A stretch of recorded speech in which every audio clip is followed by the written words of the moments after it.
Assalamualaikum warahmatullahi wabarakatuh.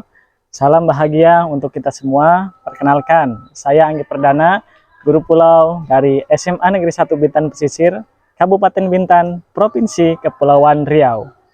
Dalam rangka menyambut Hari Guru Nasional tahun 2023, saya ingin ikut berpartisipasi dalam ajang apresiasi guru dan tenaga kependidikan melalui sebuah karya inovasi dengan mengembangkan dan memanfaatkan media pembelajaran interaktif Sibocil untuk menunjang pembelajaran berdiferensiasi konten pada mata pelajaran pendidikan Pancasila di sekolah pulau. SMA Negeri 1 Bintan Pesisir merupakan satu-satunya sekolah tingkat menengah atas yang ada di sebuah pulau kecil bernama Gin Besar, Desa Numbing.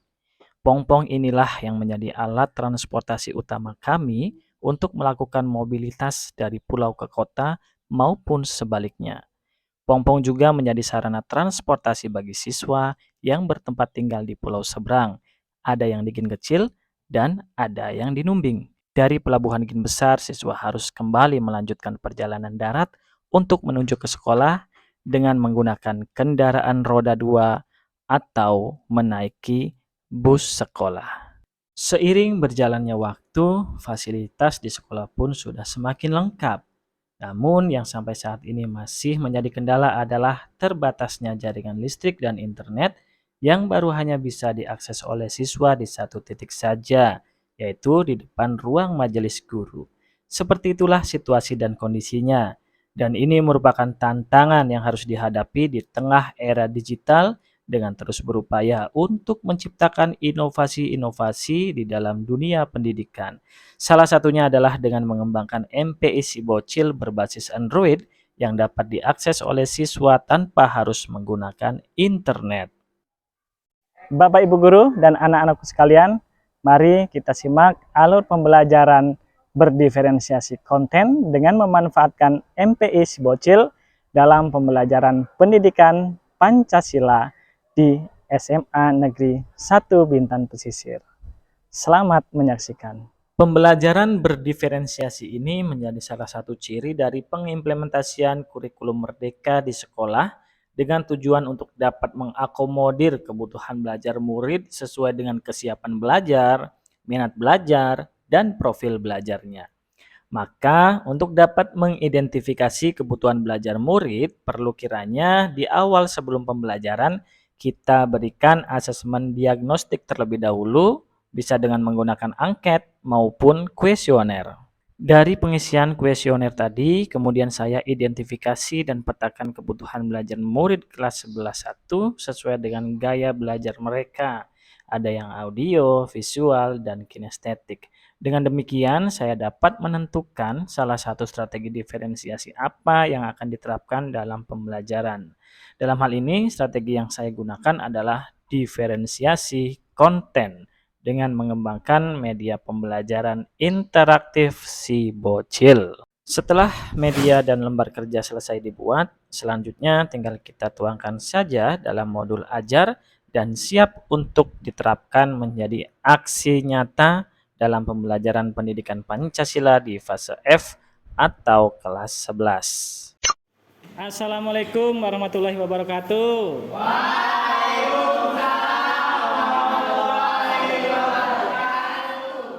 Seperti biasa, kegiatan dalam proses pembelajaran selalu diawali dengan berdoa, kemudian mengabsen siswa dan melakukan ice breaking.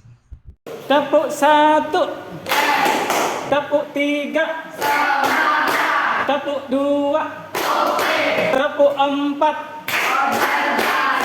tepuk 2, tepuk 5. Masih di dalam kegiatan pendahuluan, guru kemudian menyampaikan judul dan submateri yang akan dibahas saat itu kepada murid. Di sini saya menyampaikan judul tentang menjiwai Pancasila dengan sub pembahasan keterkaitan antar sila Pancasila dan makna dari setiap sila Pancasila. Selanjutnya saya sampaikan kepada mereka tujuan pembelajarannya, Yang pertama, menganalisis keterkaitan antar sila Pancasila, dan kedua, menganalisis makna dari kelima sila Pancasila. Setelah itu, saya mengelompokkan siswa di dalam kelas secara heterogen melalui permainan bercerita. Pak Anggi berlibur dengan menggunakan berbagai alat transportasi. Contohnya, ketika Pak Anggi menggunakan taksi, maka siswa harus cepat-cepat mencari dan berkumpul dengan siswa lainnya yang dimana jumlah mereka harus ada 4 orang, tidak boleh kurang dan tidak boleh lebih. Sampai pada akhirnya siswa di dalam satu kelas tersebut dapat membentuk 4 kelompok belajar. Guru kemudian mempersilahkan setiap kelompok yang diwakili oleh satu orang untuk mengambil masing-masing satu buah laptop yang sudah disiapkan sebelumnya. Laptop tersebut dapat digunakan oleh mereka untuk membuka MPIC bocil. Dapat juga mereka mengaksesnya langsung dari aplikasi Android. Di dalam MPI tersebut, saya sudah siapkan beberapa konten, baik yang berupa video pembelajaran, slide dilengkapi dengan gambar, teks, dan suara, juga menggunakan tombol-tombol interaktif yang dapat digerakkan oleh murid ketika mereka ingin menjalankan medianya. Setelah murid berhasil login dan masuk di dalam halaman menu, mereka sudah bisa langsung mengakses bagian materinya. Namun, sebelum masuk ke materi inti, saya mengarahkan murid untuk kembali menyimak cuplikan video pembelajaran tentang proses perumusan Pancasila sebagai dasar negara. Setelah itu, setiap murid mengerjakan aktivitas pertama untuk dapat menyusun secara berurutan terkait dengan nilai sila Pancasila dari yang sudah sering diterapkan sampai yang jarang bahkan mungkin belum sama sekali mereka terapkan dalam kehidupan sehari-hari dan harus bisa menjelaskan alasannya. Untuk mengaktifkan siswa di dalam setiap kelompok, kemudian guru membagikan lembar kerja yang harus mereka diskusikan dan kerjakan bersama dengan menjadikan MPIC bocil sebagai sumber belajarnya.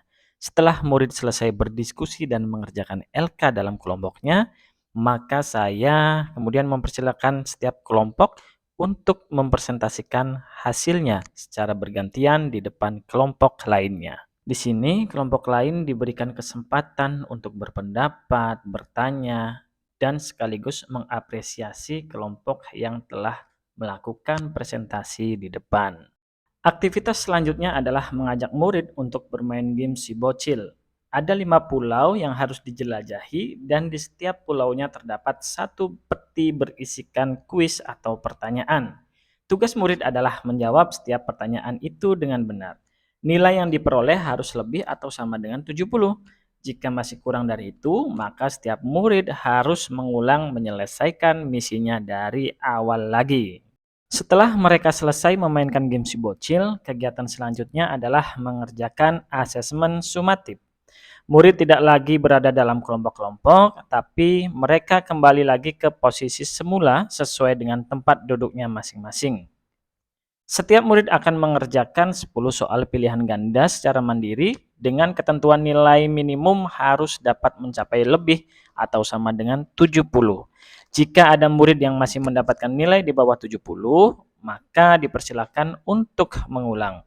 Tapi jika setelah mengulang, murid masih tetap memperoleh nilai di bawah nilai minimum, maka akan diberikan pendampingan secara terbimbing oleh guru. Terakhir adalah melakukan refleksi. Gimana rasanya kalau kita belajar dengan menggunakan media pembelajaran interaktif itu? Hah? Lebih mudah ya? Setelah itu, guru mengakhiri pembelajaran dengan meminta kepada salah satu murid untuk memimpin doa.